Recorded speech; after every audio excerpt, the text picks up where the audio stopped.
L'ASB Makomeno City de Lubumbashi, déjà respectée à l'échelle nationale, avec ses 2 étoiles sur les maillots et une réputation bâtie sur la scène africaine, après sa phase finale disputée à Dakar, ne sera pas au rendez-vous continental en 2026. Non, on ne va pas jouer à l'Afrique, il faut tirer les conséquences de l'échec et l'accepter sportivement, voilà. La saison dernière a été particulièrement difficile pour les protégés de Bob Bantsoba qui ont tout manqué.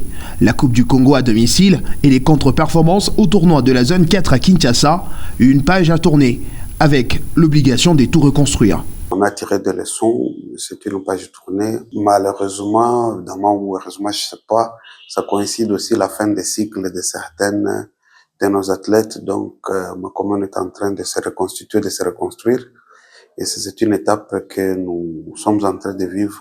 Habitué à faire venir des athlètes de l'étranger, le président du club justifie cette politique par un critérium bien défini, axé sur la compétitivité et l'expérience. Au niveau de l'Afrique, on vous donne légalement la possibilité d'avoir des athlètes étrangers, africains et extra-africains.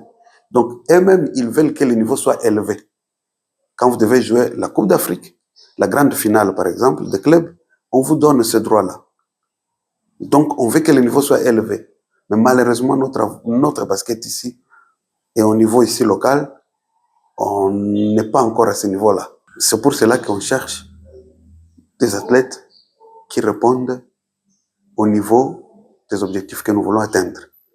Les jours, par exemple, on va dire que nous revoyons nos objectifs à la baisse, on pourra commencer assez facilement. Et c'est pour cela que je dis que si on doit faire appel à d'autres athlètes, mais c'est parce qu'on a un problème de fond quand je dis que très peu d'athlètes maîtrisent les fondamentaux et de telles insuffisances nous coûtent très cher à un niveau très élevé.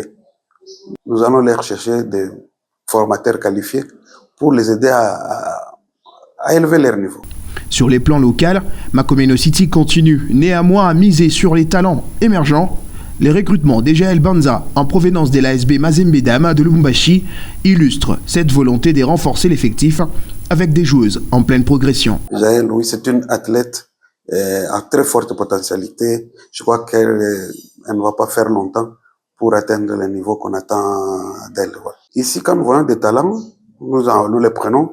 Et le seul critérium qu'ils voient, c'est la marche qu'a une fille à progresser.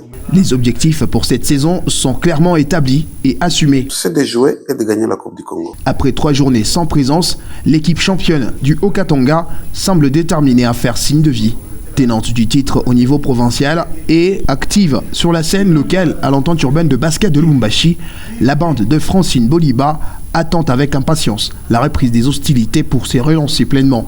L'ambition étant de défendre son statut et de retrouver la scène africaine après une participation honorable en 2024.